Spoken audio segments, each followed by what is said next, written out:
सपनों की ओर बढ़ते हुए नए दिन और नई उम्मीदों के साथ आपका स्वागत है। दोस्तों, जीवन में किसी भी काम को लगातार करना या किसी भी राह पर सफलता मिलने तक बिना रुके चलते रहना इतना भी आसान नहीं होता। लेकिन आप लोग निराश मत होइए, क्योंकि अगर समय समय पर हम प्रेरित होते रहे तो काम आसान हो जाता है।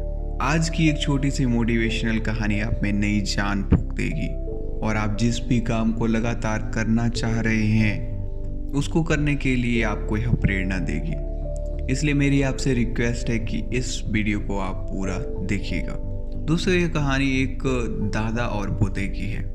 एक छोटे से खेत में एक गांव में जवान लड़का और उसके दादा मिट्टी खोद रहे थे। वे मिट्टी को पलट रहे थे और उसकी गांठों को तोड़ रहे थे ताकि मिट्टी उस पर बुआई के लिए अच्छे से तैयार हो सके।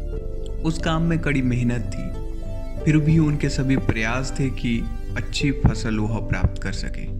बूढ़ा आदमी 70 साल का था और उस उम्र में भी वह अच्छी तरह से कड़ी मेहनत कर रहा था। हाँ, वो थकान से काफी हद तक हाँफ रहा था। हर प्रहार के साथ उसके माथे पे जोर का पसीना टपक रहा था, लेकिन फिर भी वह शिकायत नहीं कर रहा था। वहीं उसका पोता महज 17 साल का था, काफी तंदुरुस्त था, ताकतवर था। फिर भी वह मिट्टी को पलटने और उसकी गांठों को तोड़ने में लगती मेहनत और ताकत के लिए कोसता।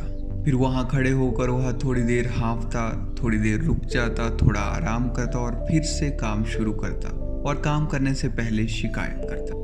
थोड़ी देर बाद युवा पोता देखता है कि उसके दादाजी ने जितना काम कर जमीन को तैयार किया है वो उसकी तैयार की हुई जमीन से ज्यादा है।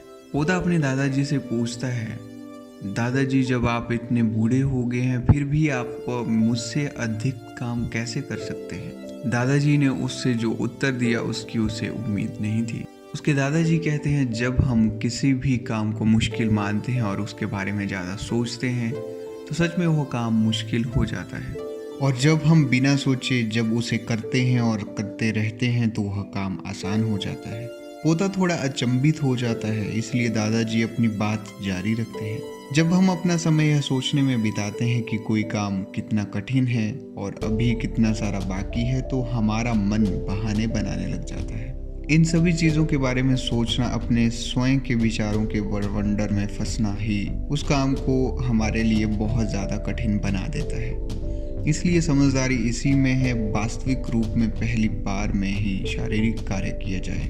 जब आप तय किए गए काम के बारे में ज़्यादा सोचते हैं और अपने दिमाग में नकारात्मक विचारों पर ध्यान केंद्रित करते हैं तो आपकी गति उस काम को करने के लिए अपने आप धीमी हो जाती है। अगर आपको किसी भी काम के दौरान सकारात्मकता बनाए रखनी है तो आपको तुरंत उस काम को शुरू करना चाहिए। अगर देखना या सोचना ही है तो उसे देखें जितना कार्य आपने खत्म कर लिया है। उस कार्य को ना देखें जो आपका बाकी रह गया है।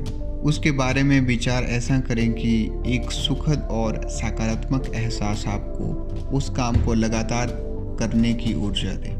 दोस्तों, उम्मीद करता हूँ आपने इस कहानी से ज़रूर कुछ ना कुछ सीखा होगा। वीडियो अच्छी लगी वीडियो को लाइक कीजिएगा, शेयर कीजिएगा और चैनल पे अगर पहली बार आए हो या अभी तक सब्सक्राइब नहीं किया है तो सब्सक्राइब कीजिए, तभी आने वाली वीडियो आपको सबसे पहले मिलेगी। तो मिलते हैं अगली वीडियो में जल्दी। हमारे साथ आप बने रहिए। धन्यवाद।